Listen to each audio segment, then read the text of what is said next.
Deals with Heels. I'm Debra. And I'm Christina. And we are your hosts. Welcome. Welcome. We are back. We are back. I'm so excited to be here. We have a great program and show for you today. We are going to be focusing on selling and sales. Yes. Well, I mean, here's the thing. Our podcast is called Deals with Heels, where female entrepreneurs thrive. So, of course, we got to have some entrepreneurship in here this season as well. So I'm excited for it. I'm excited about talking about selling. For an entrepreneur, it's the most important thing. If you don't sell, you don't get to do any of the other stuff. You don't have the revenue. You don't have money and budget to do other things. Sales is important. Oh, yes. And selling yourself is important, your authentic self. And I think that's where so many people, they try. They really do. They try. They just don't know. There's so much out there that it's really hard. It is. And standing out and trying to be your authentic self and stepping out of your shell. And you can even tell when you're looking at social media content and someone's message that they've put in their copy is a power message, but there's just something about it that doesn't ring true. It's forced. It feels forced. It doesn't feel authentic. And I can recognize that, and you probably can too. Oh, yes. Oh, I mean, and like I said, they probably genuinely don't even realize that they're doing it just because they don't know who their authentic self is. Hey, man, I think that's a great start. It is. Because you're putting it that you want to be your authentic self. You want all of that. You're trying. I think that's a really good start to it, but you have to do the inner work. Oh, yes. No one wants to do because it's not fun to do it. It sucks, but it's the only way. Well, I mean, look at me, and I've always really had the spiritual side when I started this entrepreneurship, but I really didn't have the business side of what I thought I needed. I mean, believe me, I've run some very successful businesses, but all of the hard work of being that marketing, being the budgets, all of that was already done for me. I just needed to go in and correct it and make sure that it's good. You were on the operational side. Yes. And when you work for a big company and you're in that, like mine was marketing, which sales and content, all of that. So it suits me. You're operationally, and it suits your organizational stuff too. Oh, and yeah.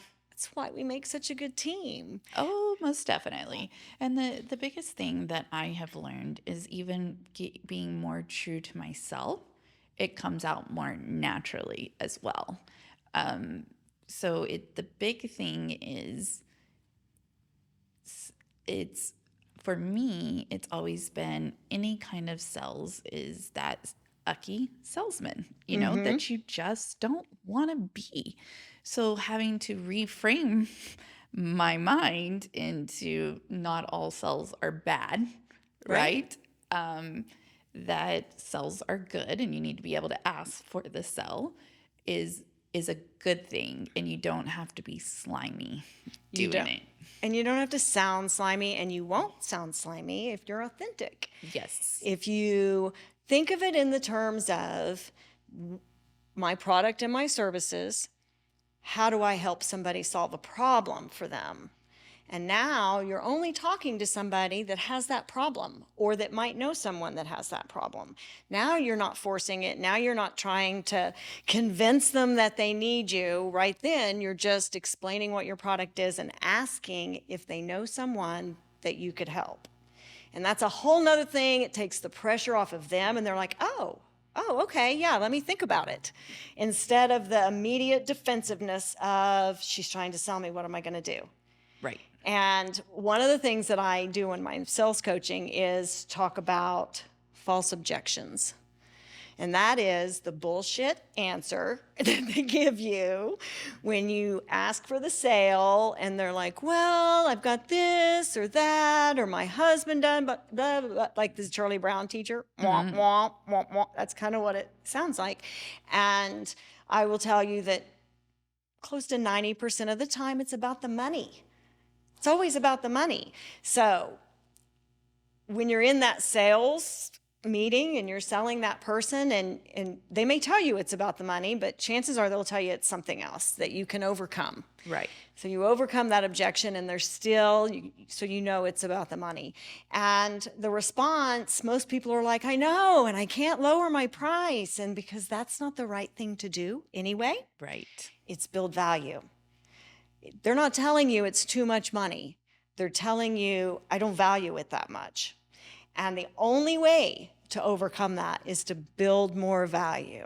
I know it seems like a lot of money, but think about it like this. And then you go back into your overcoming and build value and add in what else there is. And always a good sales technique is to hold something you're willing to give them back, so that when you're doing that give and take, that's something you can give that you were already going to give them anyway. Right. And that really helps keep that, because now you're still building value. And that is the way to deal with all of that. It's also the way you deal with having a competitor and having what a competitor's price is, or the way a competitor does something, and you have a client that's throwing that in your face. Oh, yeah. Well, so-and-so, they'll do it for this much money, and they said, and you list that. And I'm going to tell you, never, never, never talk bad about your competition. Never. No. No. Even if they talk bad about you, don't ever do it. That's a lose-lose situation for you. The best way to do that is deflect it and acknowledge it and say, yeah, I know some people that feel that same way, but I really like this, and this is why. And now you're back again, Right. building your own value. You've switched that. Now, yeah, they do a pretty good job. I would never say they didn't. Not ever, because they'll remember you. I really liked her. She wasn't, because it's negative. You start talking negatively about your competition, it reflects negatively on your industry, reflects negatively on you. And so in my sales, yeah, that's a no-no. So you always are, yeah, I've heard they do a really good job. My philosophy is a little bit different. This is why I do it this way. And now you've pointed out your differences, and you're still building value.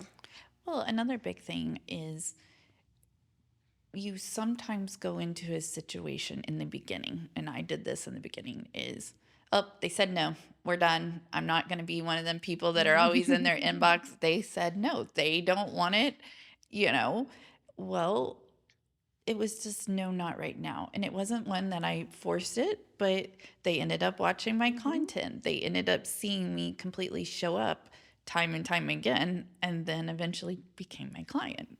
Are they thinkers? They are thinkers. I'm guessing that so is what it is. If you guys haven't watched episode 3 with Dr. Nancy Zare, you definitely should. She does a sales psychology thing that's similar to what I do. She does it from a profile picture. But the thinkers, you'll never close them. And if you can recognize who they are, you realize, I'm not going to close them today. I'm going to give them all the information. It feels like you can close them because they're interested. They want information.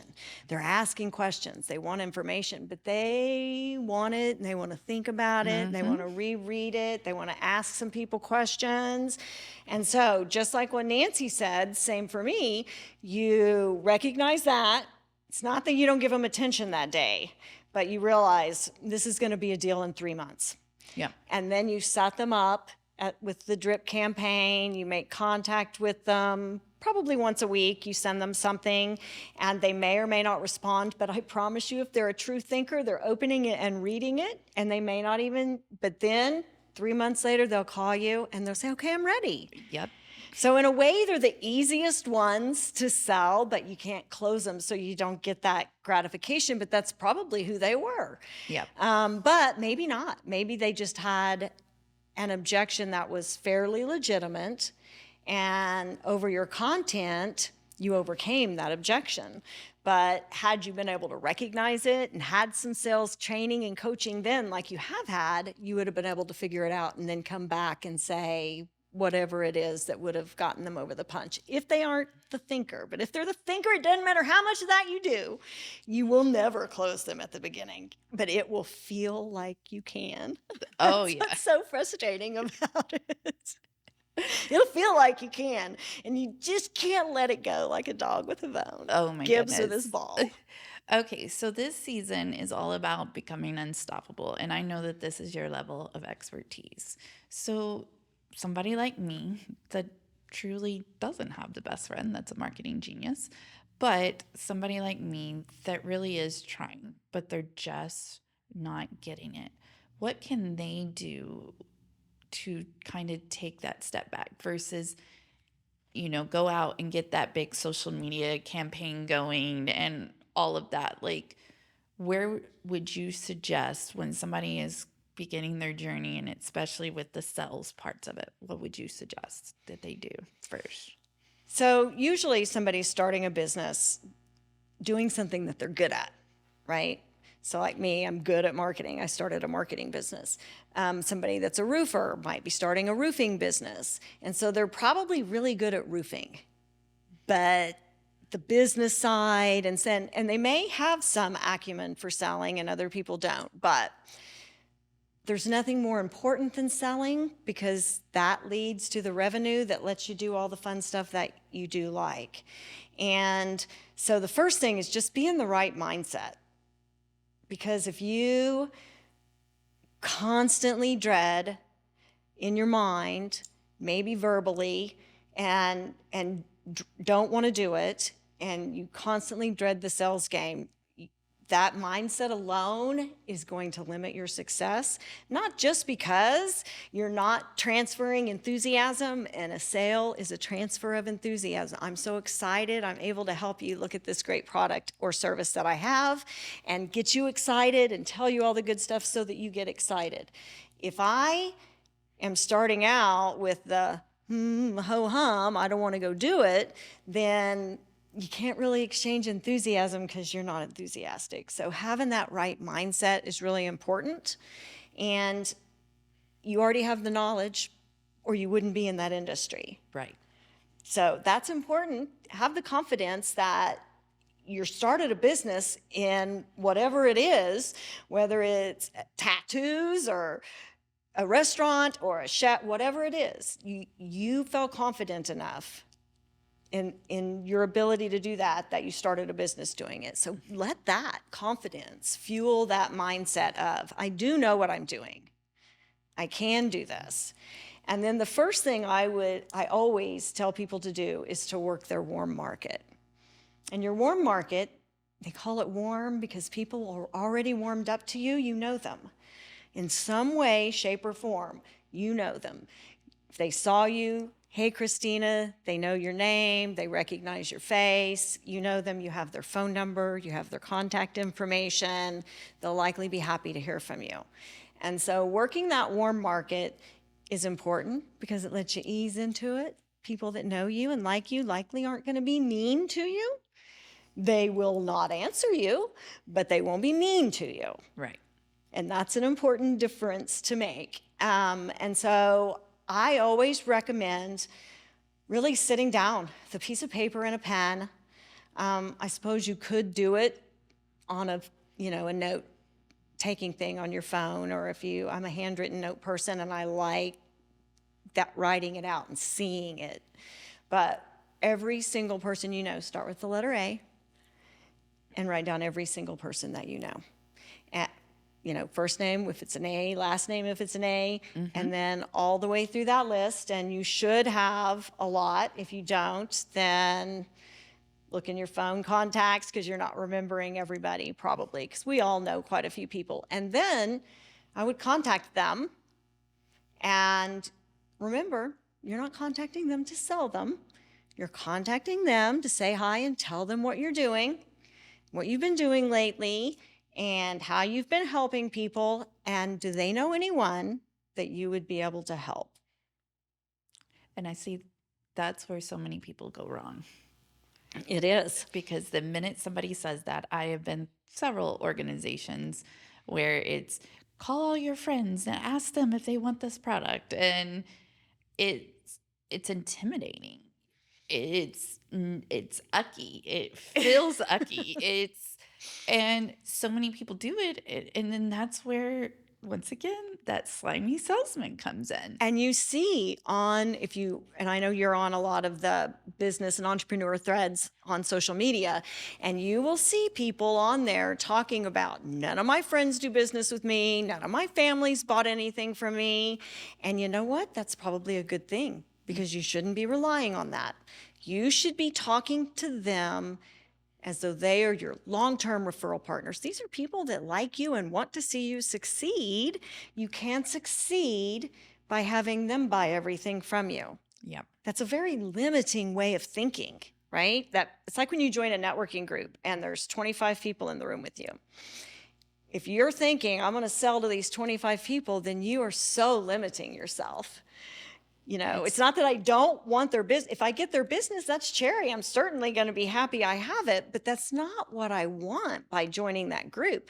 I want everyone they know's business, and that's what working your warm market is. And the whole point of calling it your warm market is because they already like you. They have warm feelings towards you. That's why it's your warm market, and they won't be mean to you. And if you don't come in, there's nothing worse than meeting somebody at a networking event. And the very first thing the second sentence over, "Hi, I'm Debra," is, "Oh, who places your advertising?" I mean, who does that? That is then you're like, definitely not you. Yeah. Is the answer that most people think in their mind, because nobody wants that. That's how you become the slimy salesperson, is pushing it off on people that you know. Right. That's not, now if they show an interest, then by all means sell them, but they'll show an interest if you don't immediately start to sell them and they start asking questions. Now you can just have a regular conversation, and even telling them, so let me know if you hear of anybody. I'm really trying to build, and so I need all the help I can get. If you know of anybody, please let me know. So let's talk a little bit about hooks. Mm. When you're a sales coach, that's what you do. And especially right now with the age of social media and having those right hooks, everybody wants to be a content creator. Everybody is wanting to be that next big viral video. When it comes to selling and they're either buying a course, they're buying coaching, what would be that hook?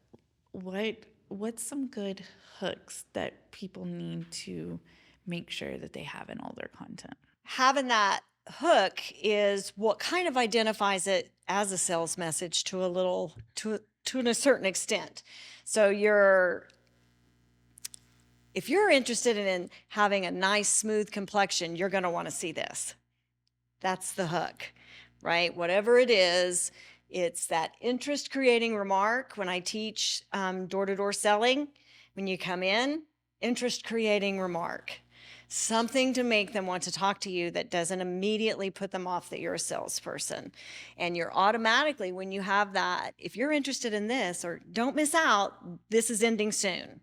Then you go through your build value of your message, of why they want to buy it, and then you close out by asking for the sale. And the call to action is the end. Gotcha. So call today. Don't miss out, call today. But the beginning is that if you like pink dresses, you're going to want to listen to this post. Yes. And that's a big thing, because it's where he says, "Hey guys, how are y'all doing today?" Right. Because now they're like, oh, it's another one of Debra's sales tips or Christina's, whatever those are. And sometimes varying that opening where my tree client, he makes a lot of firsthand video, and he always started it with his face. And then he made a couple of them where he didn't, and the engagement was so much higher. And so he kind of learned, but when you were researching it, starting it at the same and having that they familiar face, they know it's your video. But honestly, if you're going out beyond your group where it's better to not, because no one knows your face through the whole nation, and those are where you pick up a lot of your follows and your likes. So having that and varying that beginning helps a lot too.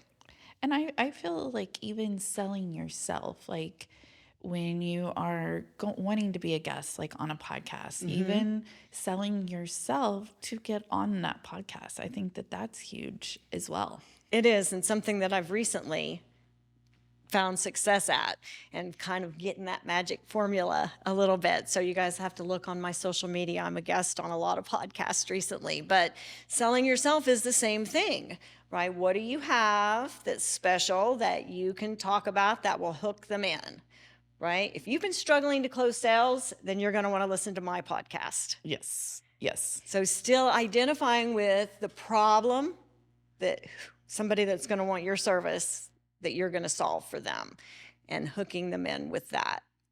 I love all of this because it's been a journey, and I feel so much of the time that it's, oh, we didn't get it, we're not going to be good at it, just move on. And I feel that that's a lot of entrepreneurship, is they don't get the sells, so they give up. And on a lot of it, it's not that, but they never asked for the sell. Sales is just like any other skill. It takes training, and it takes practice and experience to get good at it. Even selling something that you're really, really good at. I'm really, really good at this. And when I first started out on my own and I'm having to sell those services, even for me, I had to get comfortable with it and comfortable with what message resonates best with me.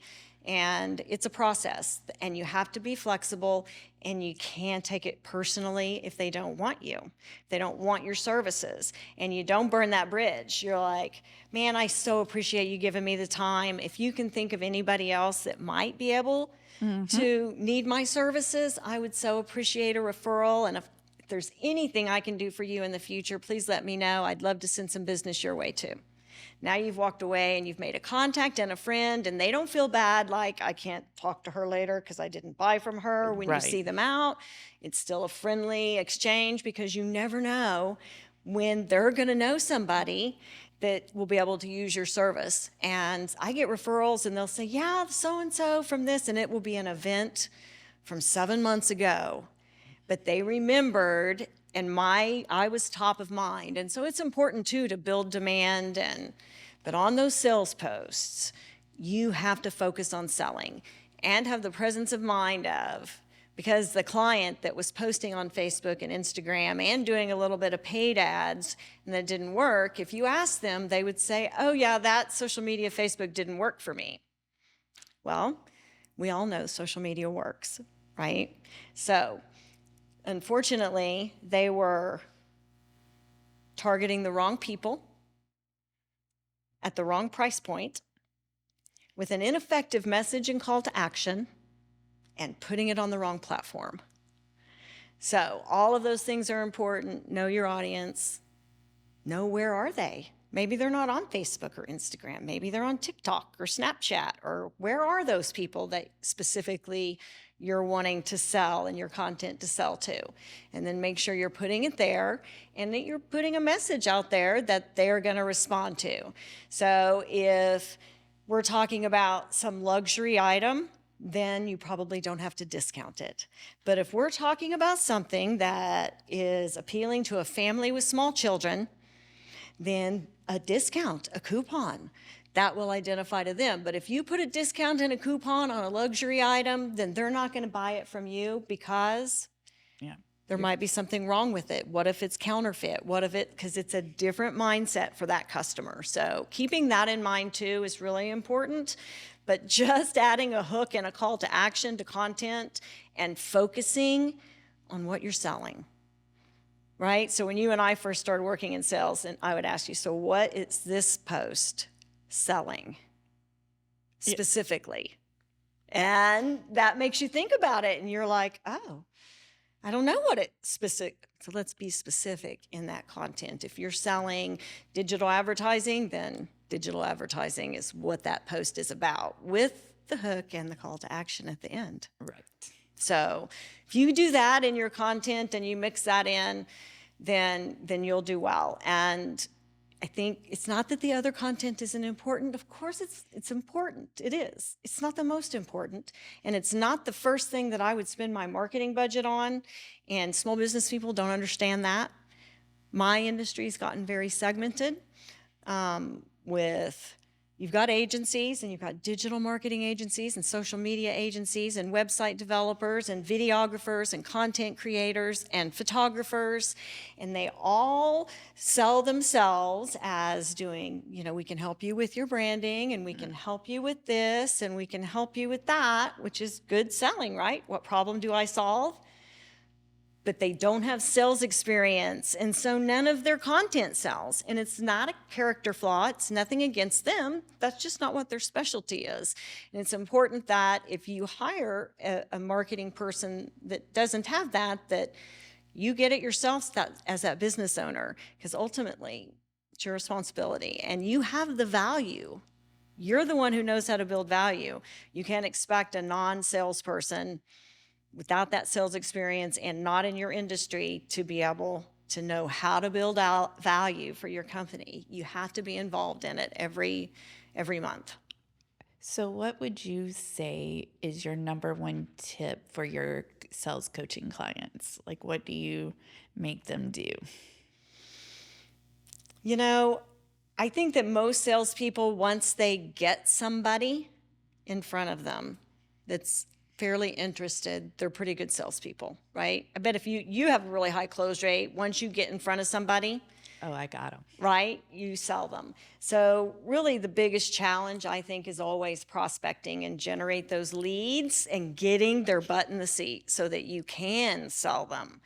To me, that's the most challenging part of it, and that you have to force yourself to do every day.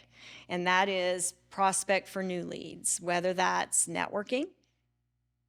I always recommend networking because those referral partners, that's where they are. Well, the biggest thing, it kind of goes hand in hand, networking and sales, is learning how to sell yourself without selling yourself, Right. and because some people go to networking events and never do anything with them. Right. They're there. They're there and they are building relationships, but if you don't ask those people for the sale, and to them, it's a referral. You have to ask for those referrals. Every time you do that elevator speech, you're giving them that 30 seconds to 1 minute, then it is. A great referral for me this week is someone that's struggling to be motivated, struggling to prospect, struggling to close sales. I can help them with that. That's a great referral for me. If you know someone like that, please have them call. So I asked specifically for what I wanted and told them what a great referral for me this week is. And then, change that up a little bit. You can do it monthly or whatever you're promoting that month, but specifically. Now, somebody you see out networking every time, or they hear somebody that's struggling with their business, I need to sell more, I don't know what I'm doing, then now they have that. So I told them specifically and asked for it. And I think a lot of people don't realize it's the consistency of the sell, the consistency of you showing up each and every day without even them. I mean, they're probably looking at you in some way, shape, or form, whether it be through social media or just out and about at networking, but you have to be consistent with it. You do, and it's difficult. I mean, here I am, a great salesperson, a great sales coach, great marketing person, but I got really overwhelmed with, we're in recording season and I've booked a lot of guest appearances and I had all of this going and I didn't go out and prospect for my own business. And so now I'm out. You can't get discouraged. If you realize, oh my gosh, I should have been out prospecting, then just jump right in and go do it. I did. I was speaker at a mix and mingle, and I picked up 3 prospects that day. So you just assume all I've got to do is go do it and ask for it, and it comes to me. That, my friends, is manifestation. And there you go.